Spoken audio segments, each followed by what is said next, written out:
구약성경 499쪽 사무엘 하 21장 사무엘 하 21장 1절부터 우리 함께 봉독합니다. 우리 함께 읽으면서 하나님의 음성을 듣습니다. 시작. 다윗의 시대에 해를 거듭하여 3년 기근이 있으므로 다윗이 여호와 앞에 간구하매 여호와께서 이르시되 이는 사울과 피를 흘린 그의 집으로 말미암음이니 그가 기브온 사람을 죽였음이라 하시니라. 기브온 사람은 이스라엘 족속이 아니요 그들은 아모리 사람 중에서 남은 자라. 이스라엘 족속들이 전에 그들에게 맹세하였거늘 사울이 이스라엘과 유다 족속을 위하여 열심히 있으므로 그들을 죽이고자 하였더라. 이에 왕이 기브온 사람을 불러 그들에게 물으니라. 다윗이 그들에게 묻되 내가 너희를 위하여 어떻게 하랴? 내가 어떻게 속죄하여야 너희가 여호와의 기업을 위하여 복을 빌겠느냐 하니 기브온 사람이 그에게 대답하되 사울과 그의 집과 우리 사이의 문제는 은금에 있지 아니하오며 이스라엘 가운데에서 사람을 죽이는 문제도 우리에게 있지 아니하니이다 하니라. 왕이 이르되 너희가 말하는 대로 시행하리라. 그들이 왕께 아뢰되 우리를 학살하였고 또 우리를 멸하여 이스라엘 영토 내에 머물지 못하게 하려고 모해한 사람의 자손 7사람을 우리에게 내주소서. 여호와께서 택하신 사울의 고을 기브아에서 우리가 그들을 여호와 앞에서 목매어 달겠나이다 하니 왕이 이르되 내가 내주리라 하니라.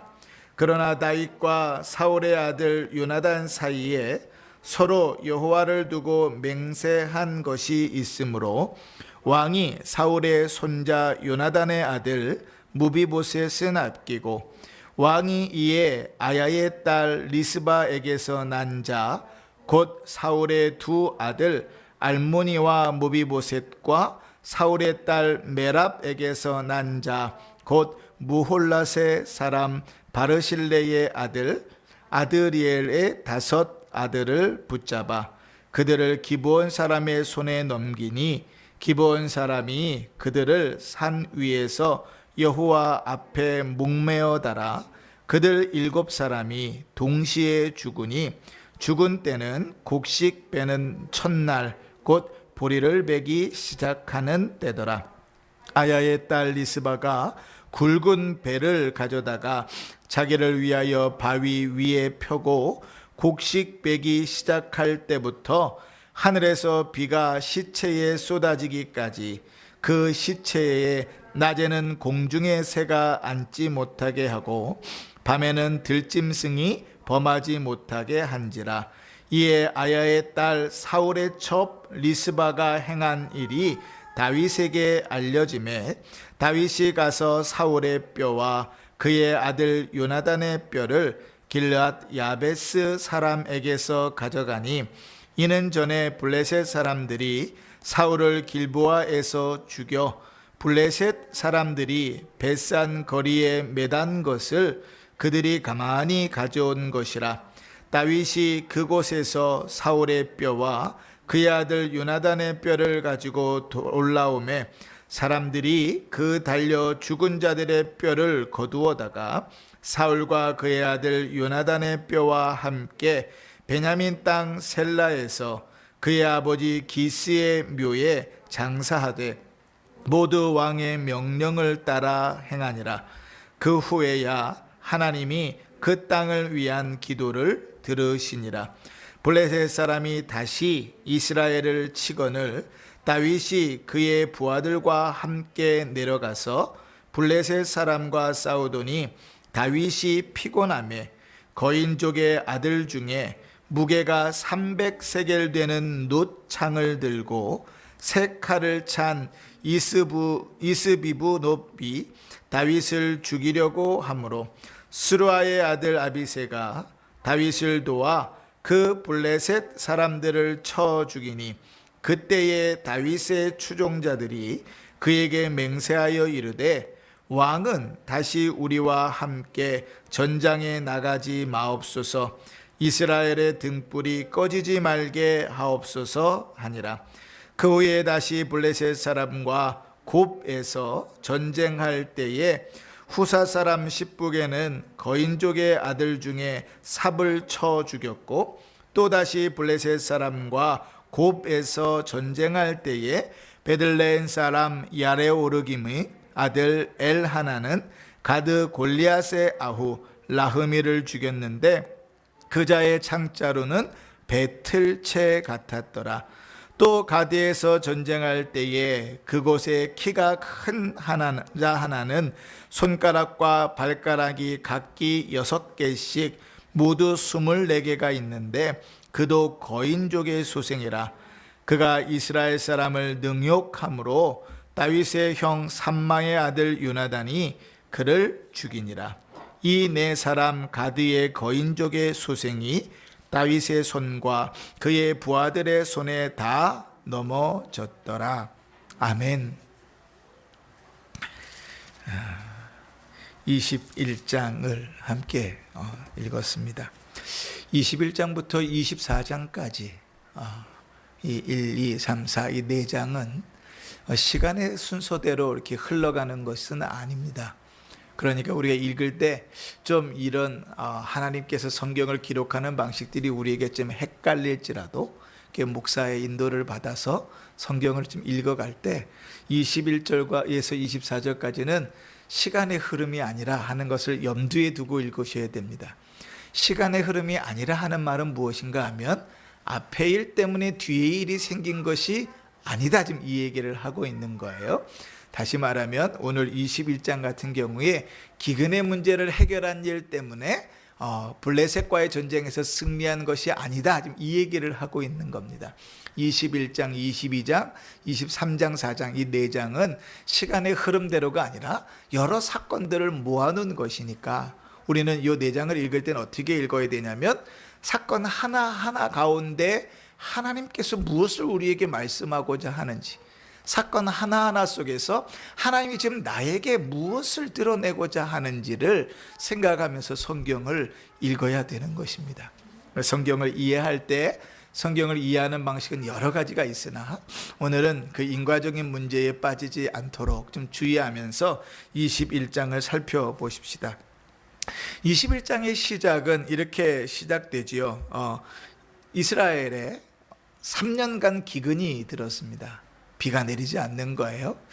우리가 이제 기근을 경험해 본 사람들은 알지 모르겠지만 성경에 나오는 기근들은 참 먹고 사는 일들이 힘든 시대에 농사에 기근이 온다는 것은 참 어려운 시기를 겪는 겁니다. 근데 3년 동안 비가 내리지 않으니까 우리식으로 따지면 사람들은 기우제라는 걸 지냈겠지요. 그런데 다윗은 하나님 앞에 묻기 시작합니다. 하나님, 왜 우리에게 비를 내리지 않으십니까? 하나님, 왜 무슨 뜻이 있어서 우리가 이 고초를 겪게 되는 것입니까? 라고 묻는 것입니다. 우리가 당하는 크고 작은 일들이 모두 다 우리의 죄 때문에 오는 것은 아니라 할지라도 그 가운데 하나님의 뜻은 반드시 있어서 우리가 어려움들을 겪어 나갈 때마다 하나님 앞에 무릎을 꿇고 나가야 되는 것은 늘 당연한 일입니다. 자, 그렇게 다윗이 하나님 앞에 물었을 때 하나님께서 의외의 대답을 하시는 거예요. 무슨 대답인가 하면 사울이 기브아 사람들을 죽였기 때문에 이러한 기근이 일어났다라고 말하는 겁니다. 이제 우리가 이제 성경을 좀 이제 성경을 틀어가지고 이제 내용을 좀 찾아가 보십시다. 원래 기브아 사람들은 이스라엘 사람들이 아닙니다. 그치? 이스라엘 지파 사람들이 아니고 원래 어디 족속 사람입니까? 오늘 성경에 보면 아모리 족속 사람입니다. 그죠? 아모리 족속은 하나님께서 가나안 땅을 이스라엘 백성들에게 허락하실 때 하나도 남기지 말고 다 죽이라고 했던 백성 중에 하나입니다. 그런데 어떻게 아모리 족속의 사람들이 살아남아 있을까요? 우리가 잘 아는 이야기입니다.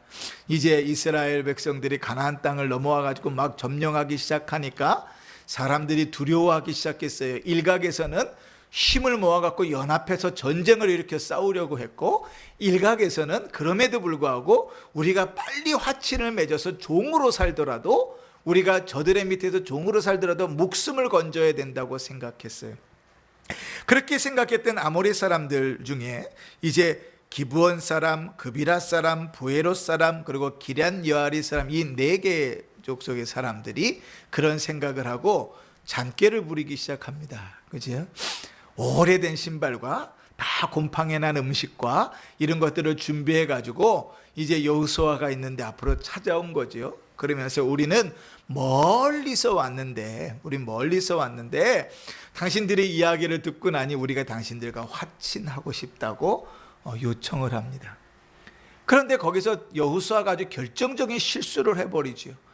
하나님의 명령을 받고 가나안 땅 정복을 시작했으면 둘 중에 하나는 해야 돼요. 무조건 다 죽이면서 정복해 나가든지, 아니면 모르겠을 땐 뭐 해야 돼? 기도해야 돼요. 그렇지? 모르겠을 땐 기도해야 돼요. 우리에게 늘 문제는 뭐냐면 모르겠는데 기도하지 않는 거예요. 그죠? 이렇게 해야 되나 이렇게 하지 말아야 되나 고민될 때, 그런데 기도하고 하나님의 뜻을 찾지 않는 것이 늘 문제인데 여호수아가 묻지 않았어요. 그리고 그들의 모습, 눈에 보이는 증거들만 가지고 곰팡이 쓴 그 음식이나 그들의 신발이나 옷 매무새를 보면서 그들과 그냥 언약을, 약속을 해버립니다. 그런데 여러분, 우리가 성경에서 적어도 신자는 입으로 내뱉는 모든 말은 하나님 앞에서 하는 말입니다. 그러니까 입으로 내뱉는 그 모든 말들은 하나하나가 하나님을 증인으로 삼아 하는 말이기 때문에 성도는 말하는 것 하나도 조심해야 됩니다. 오죽하면 하나님께서 거짓말하지 말라를 십계명에 집어넣으셔서 우리의 입단속을 하시겠어요. 그지? 성도의 말은 그 정도로 신뢰성 있고 신빙성이 있는 겁니다. 정확하지 않은 건 말하지 말아야 되고, 확실하지 않은 건 말하지 않아야 됩니다. 확실해도 틀릴 수 있는데 정확하지 않은 건 말하지 않아요. 그게 성도입니다. 수많은 성도들이 넘어지고 시험에 들고 그 신앙을 깎아먹는 것은 다 그 입에서 시작되는 것이거든요.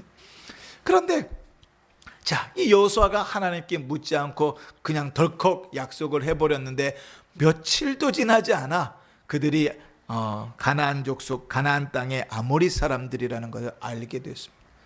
난리가 났죠. 이스라엘 백성들 사이에 난리가 났습니다. 아니, 당장 죽이고 정복해야 될 자들인데 당신들 때문에 그 일을 못하게 됐다고. 그럼 거기서 이제 두 가지 길이 있어요. 다 무시하고, 너희가 날 속였기 때문에 나도 속아서 얘기한 거야, 그리고 싹 다 하나님 말씀대로 죽여버리는 경우가 있고, 또 하나는 그럼에도 불구하고 하나님 앞에서 약속한 것이기 때문에 지켜야 된다는 경우가 있겠죠. 여러분, 어떤 걸 선택하겠습니까? 그렇지? 근데 여호수아는 이렇게 말합니다. 여호수아 9장에 보면 이렇게 말해요. 이스라엘 자손이 행군하여 셋째 날에 그들의 여러 성읍들에 이르렀으니 그들의 성읍들은 기브온과 그비라와 부에롯과 기랏 여아림이라.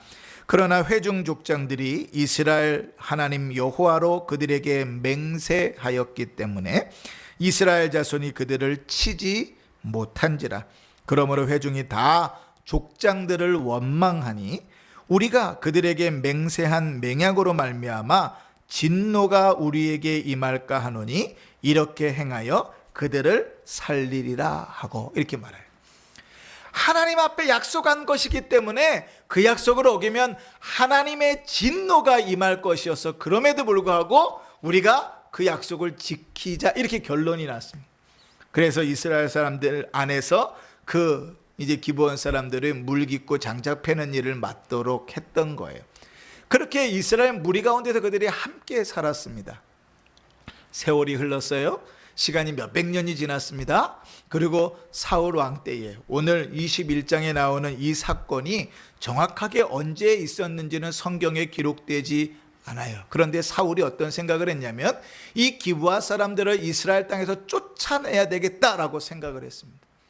그리고 기브아 사람들을 죽인 거예요.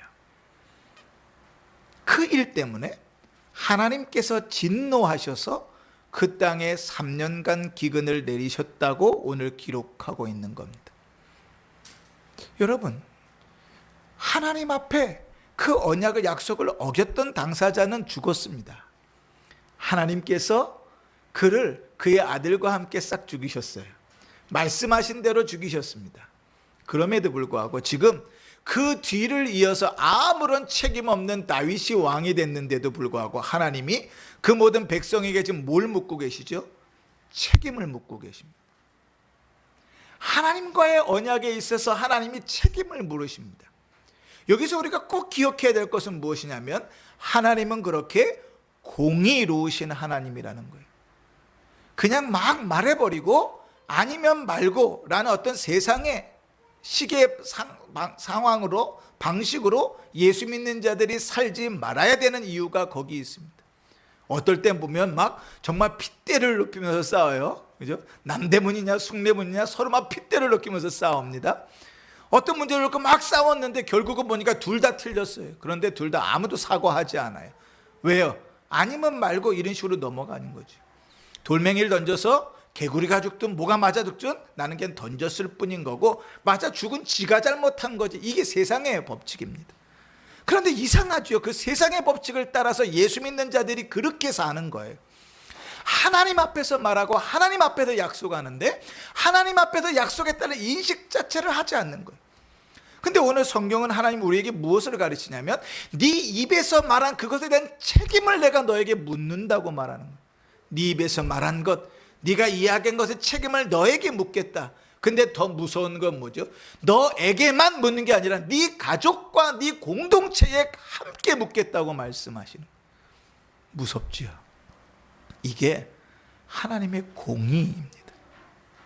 우리는요 공의의 하나님을 별로 머리로는 아는데 인정하고 싶지 않아요. 왜냐하면 우리가 우리 자신을 너무 잘 알잖아요. 우리가 얼마나 문제가 있고 죄가 많은지를 알아요. 그러니까 공의의 하나님이 한번 화를 내시면 그 얻어 터지는 거에 정신없을 것이라는 걸 우리는 알아요. 그러니까 애써 그 공의의 하나님을 외면합니다. 무시해버립니다. 내 맘대로 살고 내 뜻대로 살아가면서도 그 하나님 무시해버리고 늘 우리는 어떻게 위로하고 사냐면 하나님은 사랑이시니까 나는 하나님의 자녀이니까 늘 그런 식으로 생각하면서 삽니다. 근데요 여러분, 하나님은 그렇지 않아요. 하나님의 공의와 하나님의 사랑을 동시에 가지고 있고 그걸 똑같이 갖고 있지 않으면 그 하나는 우상이 되어져 버립니다. 사랑의 하나님만 붙들고 있을 때 그런 하나님을 제대로 믿는 게 아니에요. 우상을 섬기는 겁니다. 반대로 공의의 하나님만 바라보고 살 때는 그도 역시 하나님을 잘못 믿는 거예요. 성경은 두 가지를 같이 얘기합니다.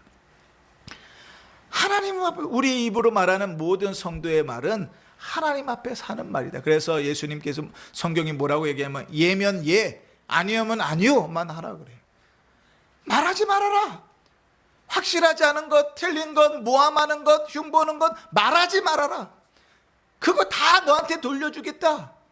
내가 거기에 대해 책임을 묻겠다라고 말씀하셔요. 이게 캐시백이라는 거 있잖아요. 이 카드를 쓰면 이제 일정 부분을 돈으로 돌려주는 거예요. 이제 그런 걸 늘 생각하고 사는 사람들이 많은데 여러분, 하나님께서 우리에게 캐시백 하듯이 우리의 입의 말을 워드백 하면 여러분 우리의 인생이 어떨 것 같습니까? 우리가 말하는 것들을 하나님께서 우리에게 뭐 다 돌려주면 너무하다 할 테니까 우리가 말하는 거에 10분의 1만 우리에게 갚으신다라고 생각하면 우리의 인생이 행복할 것 같습니까? 괴로울 것 같습니까? 그죠? 쉽지 않을 것이라고요. 오늘 주님께서는 하나님의 공의를 말씀하십니다. 너 입으로 하는 그 말들, 그 모든 언약들을 하나님 앞에서 하는 것인 줄 알고 너희가 하나님 앞에서 사는 것인 줄 알고 그 일들을 신중하라. 그리고 그 일들에 비록 실수가 있고 잘못이 있을지도 반드시 그것을 지켜라. 그렇게 말씀합니다. 그러니까 서원의 관계에서도 예수님께서 그렇게 말씀하지 않습니까? 선한 것이 있으면 반드시 지켜라. 손해를 볼지라도 지켜라. 성경이 우리에게 가르치는 바죠. 그러니 우리의 야고보서에 있는 대로 우리의 입술의 말 대단히 조심해야 됩니다. 그러면서 동시에 꼭 기억해야 될 것은 하나님 그 말대로 갚으신다고 생각하고 사셔야 돼요. 말 한마디 하는 거예요. 왜냐하면 공의의 하나님이니까. 이런 사울의 모습에 반하여 그 말 한마디 한 것 약속의 당사자도 없는데도 불구하고 하나님 앞에서 한 약속이기 때문에 신실하게 그 약속을 지키는 한 사람이 오늘 성경에 또 나옵니다. 그가 다윗입니다. 기브아 사람들에게 묻는 거예요. 야, 하나님께서 기브아 사람들 때문에 그랬다 그러니까 어떻게 해야 너희가 우리를 위하여 기도하겠느냐, 이 원한들을 풀고 하나님 앞에 우리를 위해서 기도하겠느냐라고 얘기했을 때 기브아 사람들이 이렇게 얘기합니다. 우리 가운데 원한은 돈으로 해결될 일이 아닙니다. 4절에 보시면 뭐라 그래요? 은금에 있지 않습니다. 돈으로 해결될 일 아닙니다. 두 번째, 우리 가운데 있는 원한을 가서 그냥 죽음으로 다 죽여서 원수를 그대로 갚아주고 싶은데 그 일도 우리 권한이 아닙니다. 계속 얘기하는 거예요. 사람을 죽이는 문제도 우리에게 있지 않습니다. 그러니까 기브아 사람들은 우리는 어떨 방법이 없습니다. 그냥 슈퍼 의리돼 갖고 그냥 당했을 뿐이지 우리는 어떻게 할 방법이 없습니다. 그 원통함을 어떻게 풉니까? 다윗이 제안합니다. 뭐든지 말해라. 다 들어주겠다. 그랬더니 기브아 사람들이 우리를 모함하고 내쫓고 죽인 사람들 그 집안에서 7명을 우리에게 주십시오. 우리가 목매달아 밖에다 죽이고 그것으로 풀겠습니다. 그래서 사울 집안에서 7명을 택합니다. 오늘 성경에 보시면 7명 중에 사울의 아들 둘인데, 사울의 아들 중에서 우리가 잘 아는 이미 전쟁에서 죽은 아들들은 이미 갔고, 사울이 리스바라는 첩에게서 난 두 아들이 있습니다. 알모니와 무비보셋입니다. 무비보셋을 우리가 성경을 읽을 때 잘 읽어야 돼요. 무비보셋은 우리가 아는 무비보셋은 누굽니까? 요나단의 아들이죠. 요나단의 아들. 도망가다가 5살 때 도망가다가 떨어뜨려 가지고 두 다리가 불구가 된 요나단의 아들. 그런데 오늘 여기서 나오는 무비보셋은 요나단의 아들이 아니라 사울의 아들입니다. 사울이 리스바라는 첩에게서 난 아들 알모니와 무비보셋, 그리고 사울의 딸이 있습니다. 메랍이라는 딸이 있는데, 딸이 바르실레라는 남자하고 사이에서 결혼하여 난 5아들이 있습니다. 5명의 아들. 그렇게 7을 잡아다가 기브온 사람들에게 주고 기브온 사람들이 목매달아 죽입니다. 근데 여러분 잘 생각해 보세요. 우리가 앞에서 사울의 집안에 사울이 왕이었다면 가장 유력한 1순위가 누구냐면 무비보셋입니다. 사울의 장자가 요나단이고 요나단의 장자가 무비보셋이니까요. 그러면 사울의 적통을 따라서 사울의 집안에서 잡아 죽여야 될 첫 번째 1순위가 누구죠? 무비보셋입니다. 요나단의 아들 무비보셋. 그런데 요나단의 아들 무비보셋을 그 죽는 자리에 내보내지 않습니다. 왜냐하면 7절 보세요.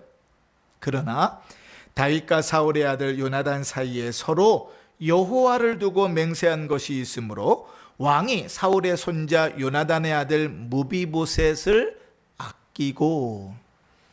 자, 여러분 무비보셋을 보시죠. 무비보셋이 아낄 만한 사람이니까 첫 번째, 그는 원수의 자식입니다. 물론 내 친구의 자식이기도 해요. 그러나 자기를 10년 넘게 죽이려고 쫓아다녔던 원수 집안의 자식입니다. 두 번째, 무비보셋은 장애인입니다. 지금도 그렇게 인식이 없지만 두 다리가 제대로 걸을 수가 없어서 심지어는 말을 타야 되는데도 누가 도와주지 않으면 탈 수 없는 장애인이에요. 지금 우리로 따지면 자동차를 타야 되는데 자기 두 발로 걸어서 자동차를 탈 수 없는 장애인이었단 말이에요. 근데 그가 왕 앞에서 은혜를 입었다. 그건 기적이에요. 세 번째, 그럼에도 불구하고 왕이 그를 데려다가 아들처럼 돼서 왕의 식탁에서 먹이는 은혜를 베풀었습니다. 그 정도 했어요. 그런데 어떤 일이 벌어졌어요? 압살롬이 반란을 일으켰을 때 따라오지 않았다고요. 오고 가는 별명들이 있었을 뿐입니다. 자, 그런데 예를 들어서 시간적인 흐름을 따서 압살롬의 일 다음에 이 일이 있었다고 칩시다. 그러면 무비보셋을 넣어도 누가 거기다가 손가락질하고 욕하겠어요? 그런데 그가 무비보셋을 뺍니다. 이유는 딱 하나예요. 7절에 여호와를 두고 맹세한 그일 때문에.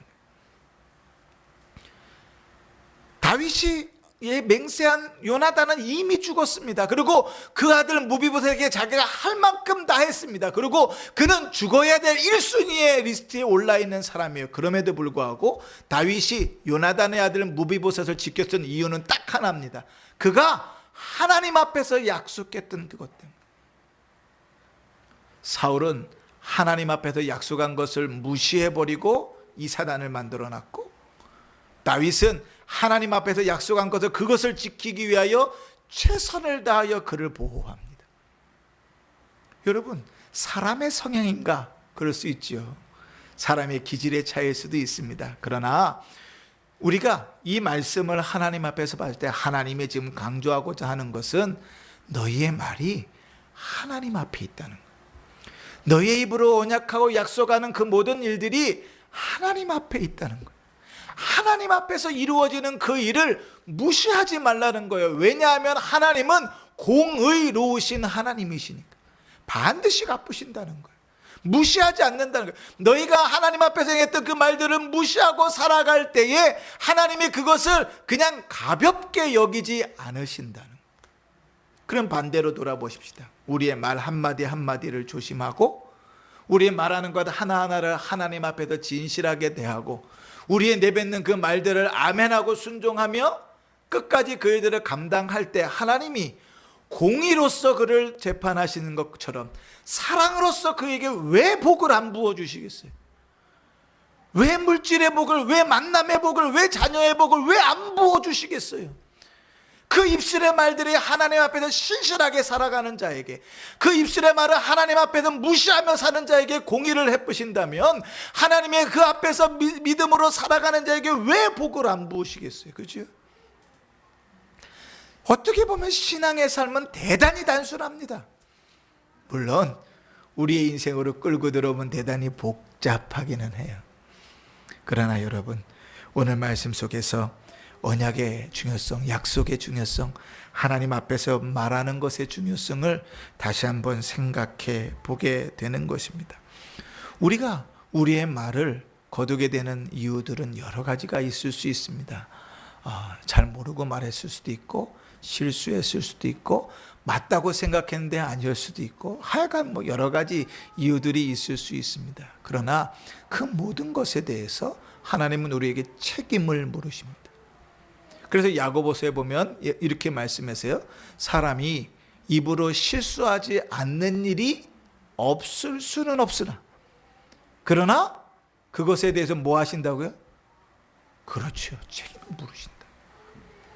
없을 수 없어요.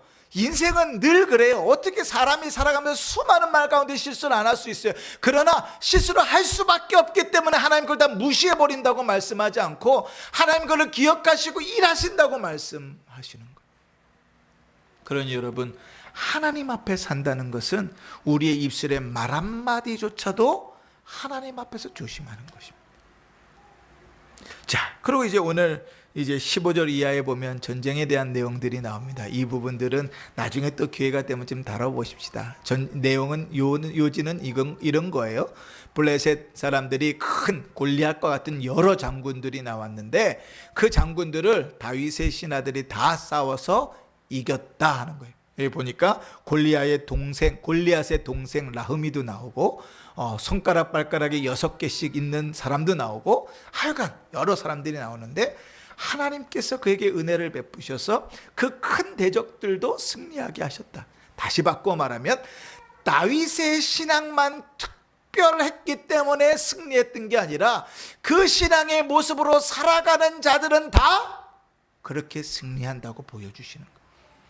다윗만 신앙이 특출내서 그 어렸을 때 골리앗을 쓰러뜨릴 수 있었고 다른 사람들은 그런 사람들 감히 상대도 할 수 없었다가 아니라 하나님 앞에 믿음으로 살았던 모든 사들은 그렇게 승리할 수 있었다.